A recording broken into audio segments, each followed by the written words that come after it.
ነው የዘጋው? ተናገር እንጂ ምን ይዘጋል?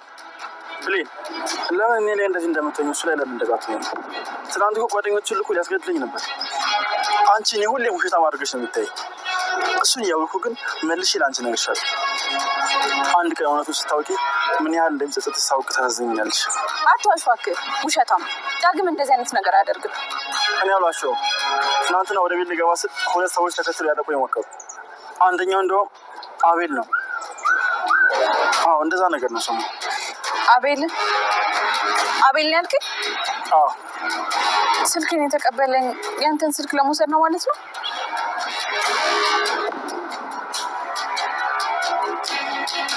እነሱ ጋር ሄዶ ነው እንዲህ ቀጭቃዣ?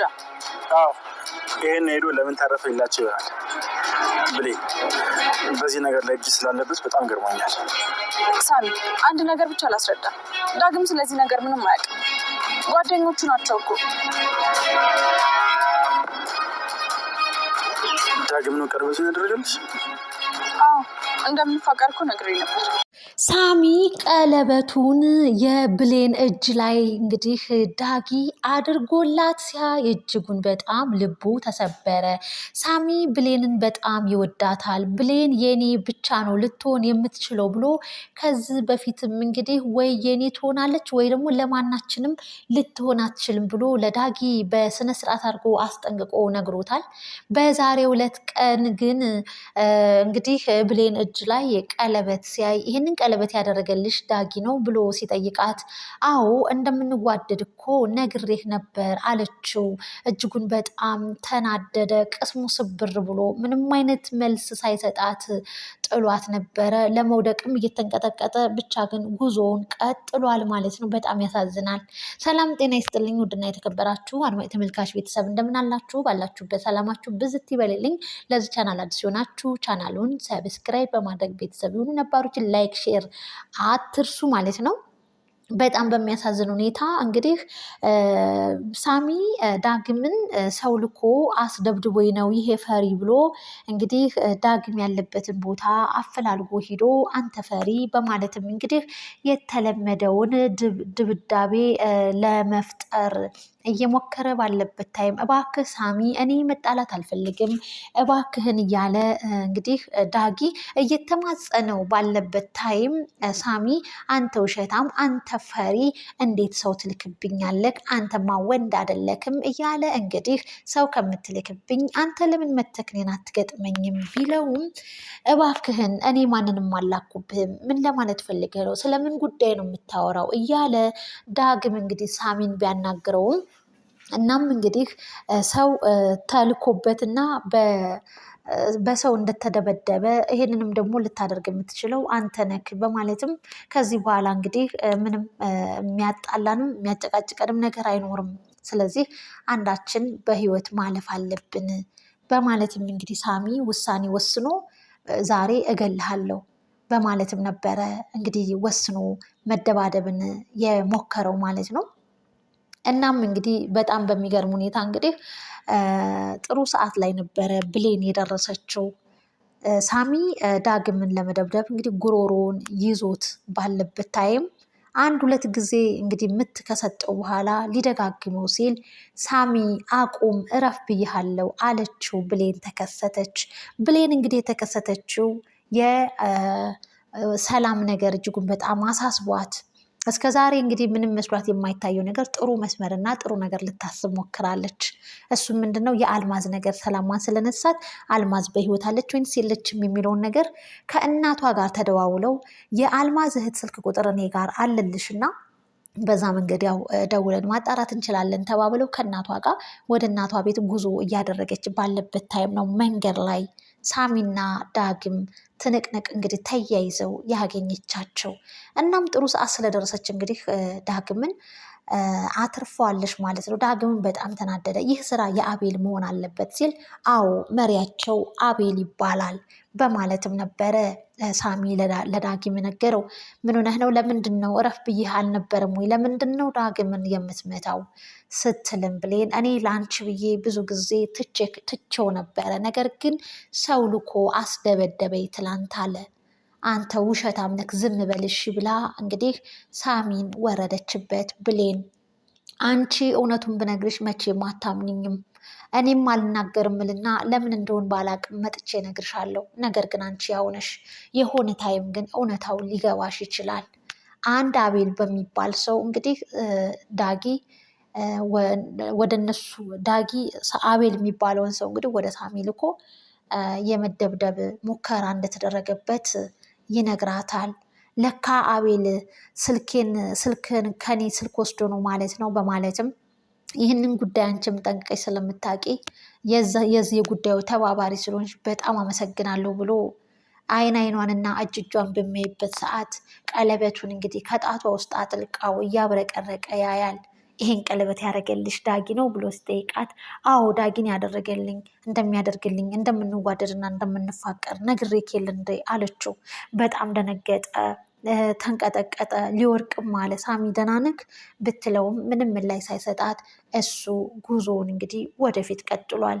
ሳሚ እጅጉን በጣም ተሰብሯል። ለብሌን ትልቅ ዋጋም ከፍሎላታል። ጭራቅና በጣም መጥፎ የሆነው ሰው እያነቀ የሚገለው ከባህሉ ተለይቶ እንግዲህ መልካም ሰው ለመሆን ሞክሮም ነበረ። ለብሌን ሲል ብዙ ነገሩን ተቀይሮ እንዲሁም ደግሞ ለብሌን ብዙ መስዋዕት እየከፈለ ያለ ሰው ነው ሳሚ ማለት። የምርም ከዳግም ይልቅ ግን ሳሚ ነበረ ለብሌን የሚገባት። ዳግም ያው ወንድሟ ሆኖ እናትየዋ ባወጡት መርህ መቀጠል የሚቻል ነበረ። ነገር ግን ሳሚን ትታ እንግዲህ ዳግምን ነው አሁን ላይ እንግዲህ የዳግምን ቀለበትን ያጠለቀችው። አሁን ላይ ሳሚ ምን ሲሰማ ይሆን? ሳሚ ከዚህ በፊት እንግዲህ ብሌን የኔ ከሆነች ትሆናለች፣ የኔ ካልሆነች ግን የማናችንም ልትሆን አትችልም ብሏል። ምንስ አስቦ ይሆን? ለብሌን ሲል ብዙ ነገሩ ተቀይሮ ነበረ። አሁን ላይ ግን ቀለበቱን አርጋ ሲያይ ምንስ ሲሰማውና ምንስ ሲወስን ይሆን? በሌላ በኩል እንግዲህ ወይዘሮ ሀረግ ወንጀለኛንና ነብሰ ገዳይን ሰው እንዴት ቤት ይቀመጣል?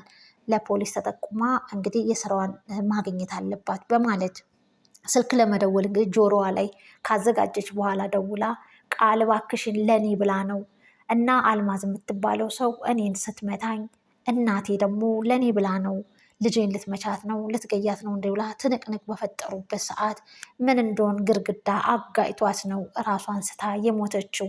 እናቴ ለኔ ብላ እንጂ ሰላም ነብሰ ገዳይ ወይንም ነብሰ በላ አይደለችም በማለት እንግዲህ ቃል ለእናቷ ተናግራ ታረጋጋትና እናቴ የሆነ ቦታ ደርሼ ልምጣ ብላ ቃልም ከቤት ወጥታ ሄዳለች። በእርግጠኝነት ቃል የምትሄደው የት ሊሆን ይችላል? በኃይሉ ጋር ነው። ዛሬም አሁንም አለቀቃትም ማለት ነው ሰላምን ስትልም ነበረ።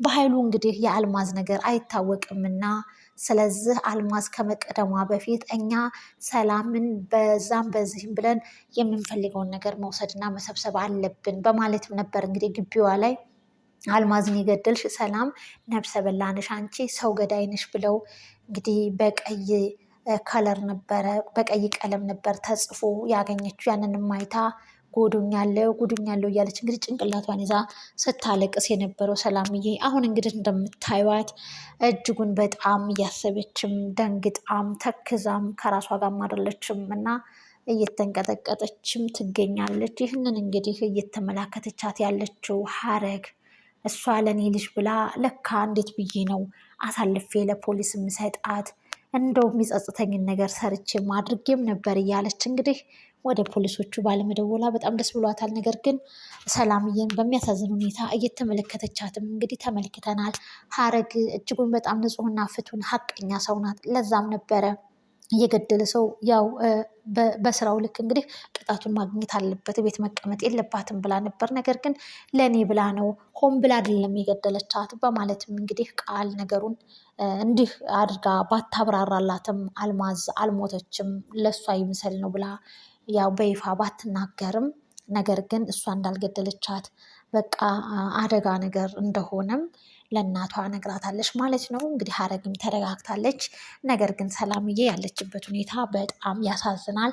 በስተመጨረሻም እንግዲህ ብሌን ከሳሚ ጋር ከተለየች በኋላ እናቷ ጋር ሄዳ ስልኩን የአልማዝ እህት ጋር ስትደውል አልማዝን ፈልጌ ነው ማግኘት ፈልጋለሁ ነበር ያለቻት በዳይሬክት። አዎ ታገኛታለች አለች፣ አገናኝሻለሁ እሺ ብላት ነበር። እንግዲህ የስልኩ ንግግር ወይንም ደግሞ የክፍል 65 አድራ ድራማ እዚህ ጋር ነበረ ያቆሙ። ቀጣዩስ ምን ይፈጠር ይሆን? አልማዝና ብሌን በስልክ ይነጋገሩ ይሆን የሚለውን ደግሞ በቀጣይ ክፍል ነው እንግዲህ አንድ ላይ አብረን ልናይ የምንችለው ማለት ነው። አደራ ድራማ እንግዲህ እጅጉን በጣም አድካሚ ቢሆንም ነገር ግን ያው ድራማው እንዲረዝም እየተደረገ ነው። ያው ብዙ በጉጉት የምንጠብቃቸው የሰላምዬና የብሌን እናትና ልጅ የሚታወቅበትን ቀን እንግዲህ በጉጉት እየጠበቅን ነበር። ነገር ግን ስላላመኑበት ነው እንጂ ሳሚ ተናግሯል። በእርግጥ ሰላምዬ ብሌን ልጅሽ ናት፣ ብሌንንም ሰላም ወላጅ እናትሽ ናት ብሎ ተናግሯል። ግን አሁን ላይ ማንንም እያመኑ አይደለም። ነገሩ የተወዘጋገበ ነገር ስለሆነባቸው በግልጽ እንግዲህ እናትና ልጅ መባላቸውን ያው በይፋ አልተነገረም፣ እነሱም አላመኑበትም ማለት ነው።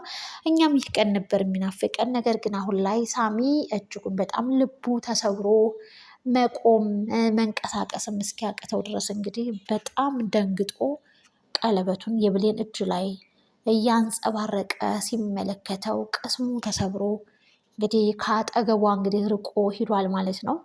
በፍቅር መሰፈር እጅጉን በጣም ያማል፣ ያንገበግባል። ውድና የተከበራችሁ አድማጭ ተመልካች ቤተሰብ እንግዲህ አደራ ድራማ ብዙ ነገሮችን እንደ በኃይሉ አይነቱን ጭራቅ፣ መጥፎ፣ ለእህቱ ጠላት፣ ራስ ወዳድ፣ ገንዘብ ወዳጅ አይነት ሰውም ቃል እንግዲህ የሰው የሆነ ነገር ለራሷ የማድረግ የምትሮጥ የምትፈልግ በጣም ያሳዝናል። የሳሚ መቀየር ከመጥፎነት ወደ መልካምነት እንግዲህ መቀየሩ በጣም ደስ ይላል። ነገር ግን አሁን ላይ በብሌን በኩል እንግዲህ ልቡ እንኩትኩት ብሎ ተሰብሯል። የሳሚ ውሳኔ ምን ይሆን? በእርግጠኝነት ብሌንን ዳጊ ወስዷት ወይንም የዳጊ ሆና እንድትቀር አይፈልግም። ከዚህ በፊትም የዛተው ዛቻ አለ። እናም እንግዲህ የሳሚ ውሳኔው ምን ይሆን የሚለውን ነገር ደግሞ ዳጊም ደግሞ እነ አቤልን ፍለጋ ያው ሄዷል ማለት ነው። አልተገናኙም። ምን ሲፈጠር ይሆን በቀጣይ ክፍል